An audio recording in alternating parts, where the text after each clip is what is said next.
Chapter 27. Hunter-Gatherer.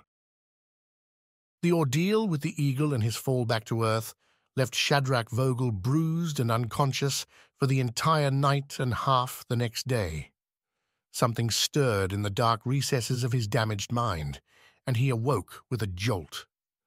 His eyes jumped open, and he saw the mandrel's upside-down face peering down at him.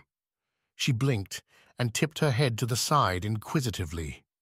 Vogel rolled and jumped to his feet so quickly that the mandrel flinched and stepped back. He looked around the grassy meadow for any others. She was alone and wasn't making any threatening moves. Vogel relaxed a little and took stock of his situation. The mandrel watched him curiously as Vogel felt the back of his head and checked his pockets, cursing as each was discovered to be empty. Remembering the pistol, he cast around the immediate area and found where it had fallen. Vogel examined it carefully. 4 bullets left, he thought. Completely lost, and without his pet tags to toss in the air, he had no idea which way he should go. Vogel studied the only person who might know the way back to the cutter. She was carrying a large leather bag draped over her shoulder and must have felt nervous under his scrutiny because she held the bag a little tighter. Vogel kept the pistol out and pointed in one direction and then another, watching her face for any indication that she understood him. Which way to? He grumbled in frustration.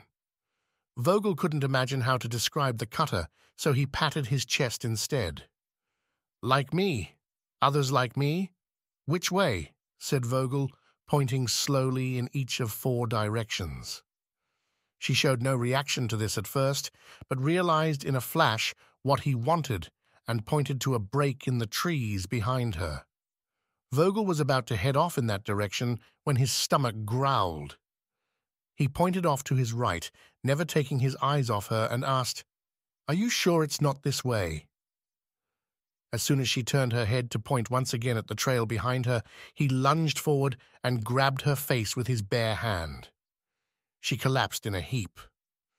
As he was struggling to get the bag from around her neck, she awoke and cried out in a high-pitched whine, pulling the bag away from him. He closed his hands around her throat. She went quiet and then completely still, no longer even breathing. Vogel pulled the bag away and dumped its contents onto the ground. The baby mandrel woke as it struck the grass and immediately began to wail. Vogel ignored it and poked at the pile of berries and dried meat. He found the water skin and emptied it over his open mouth. After he'd satisfied his thirst, Vogel filled his mouth with a handful of the purple berries, snatched up the dried meat, and left the mandrel child still crying beside his dead mother.